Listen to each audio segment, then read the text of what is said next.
I'm a dreamer. I've always been a dreamer. I am one of the children of the 60s, one of those who saw wrong and believed that we could make a difference. We dared dream that we could rise above our humble beginnings. We dared dream that African Americans would be acknowledged as first-class citizens, enjoying the same civil rights and freedoms as white Americans. And yes, we dared to dream that one day, maybe in our lifetime, a black man could be elected president of the United States.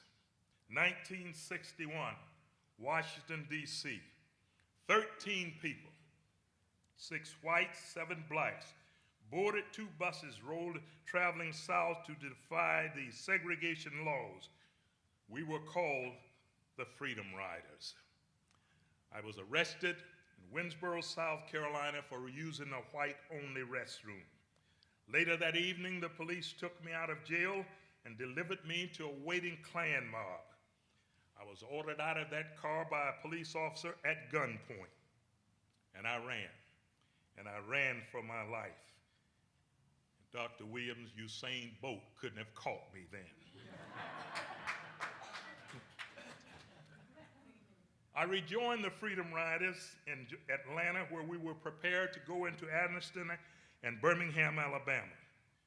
The Klan attacked that bus.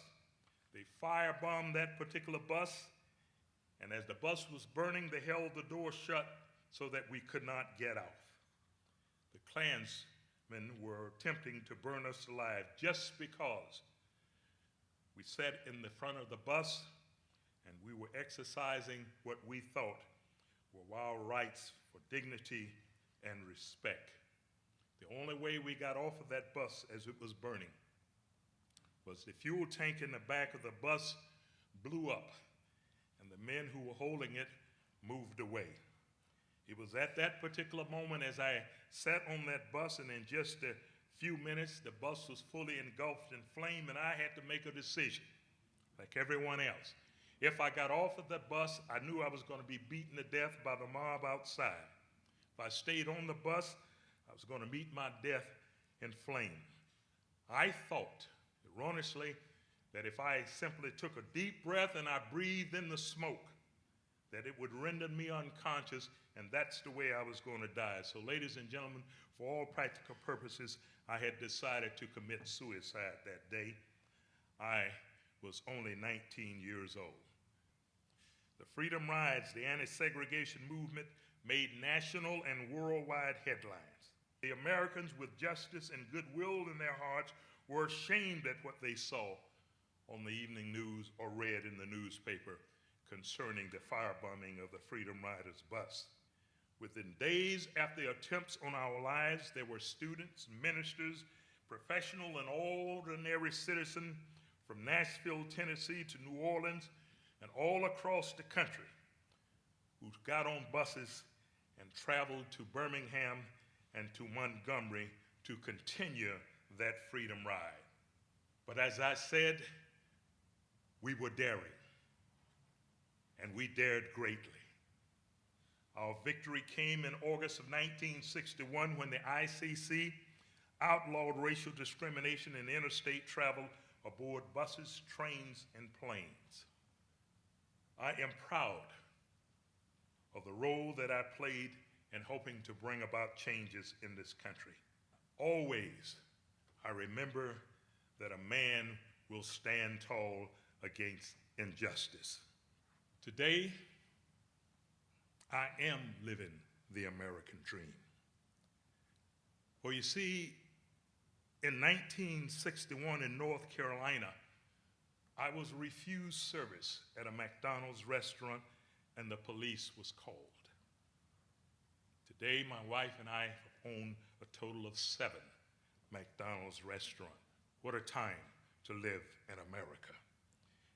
In Atlanta, 1966, a McDonald's restaurant refused to hire me as a part-time cashier.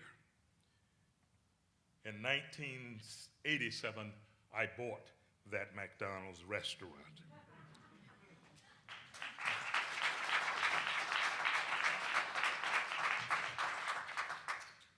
1999, I built the first of my 4 Marriott hotels.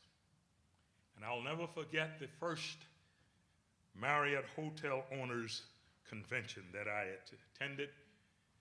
And even though it was the first hotel that I had built, I was slated to get an award from Marriott for an excellent job of opening that hotel. And I was in this room, and I was the only black hotel owner there. So I got up to go out to the lobby for something, and I passed a man, and he reached out and grabbed my arm and said, "When you come back, bring me a pitcher of water." The people sitting there at the table with me were horrified. Didn't say anything. So when I came back, and of course they called my name to come up and receive the award, and I went up to get the award, and when I was coming back, I passed this table and said, "Listen, I'm sorry, I forgot to get your water, but do you still want it now?" The bus is pulling into the station for me, and it's time for me to get off. Thank you.